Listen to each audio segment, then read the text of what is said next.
Obviously, we don't expect anything to change in the top 4. I want to stay right there with Notre Dame because I think they're sort of maybe quietly, right, sitting at number 9, but quietly 9-1. How do you view the Irish in the playoff conversation?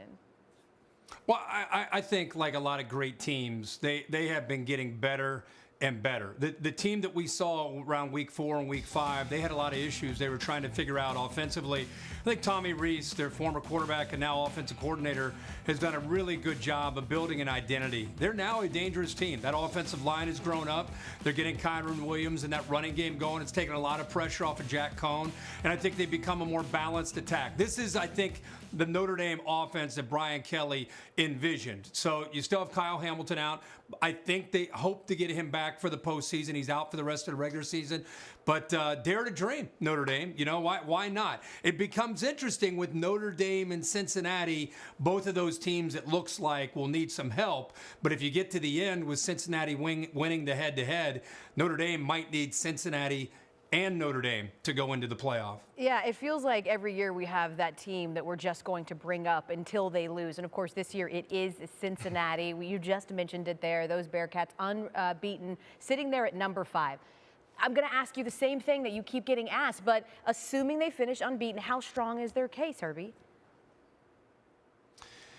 Well, anytime you have one of these group of 5 teams in late October and into November, the best way they can help themselves, they can't help who they're playing. And the teams combined, the last 4 teams they played combined a record 8-28. So you can't control that. But what you can control is looking good, beating them. They did that in their first 2 conference games against Temple and UCF.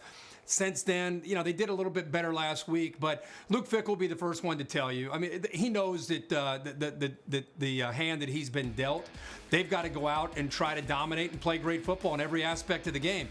The thing is, when you try to dominate people, it backfires. So they've just got to let the game come to them. They actually play a good team in SMU that's capable of scoring this week, and then potentially Houston in their conference championships. So 2 of their last 3 games, I think, will get the committee's attention, but they've just got to continue to try to play their best football and hope that based on the rankings, they're going to have to get some help. No doubt getting the committee's attention. Oklahoma, I just mentioned it there. They end up losing, as they tend to do every year, to a conference opponent in Baylor. Considering that they were the Big 12's highest-ranking team, Herbie, what's the outlook for the conference getting back in the CFP? Look out for Oklahoma State. They have played very good football all year. Their defense has been as good as anybody's around the country as far as consistency. The key there is, you know, they play complementary football. They play defense. It's old school.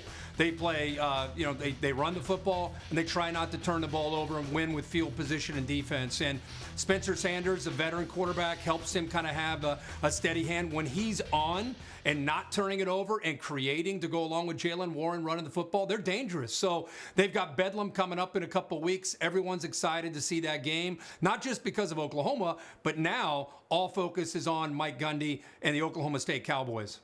I have a feeling Sooners fans at home were hoping you'd say, oh, it's just like 2017 and 18 and 19 where they then ran the table and ended up in anyway, and instead you go with Oklahoma State. Kirk Herbstreit joining us here.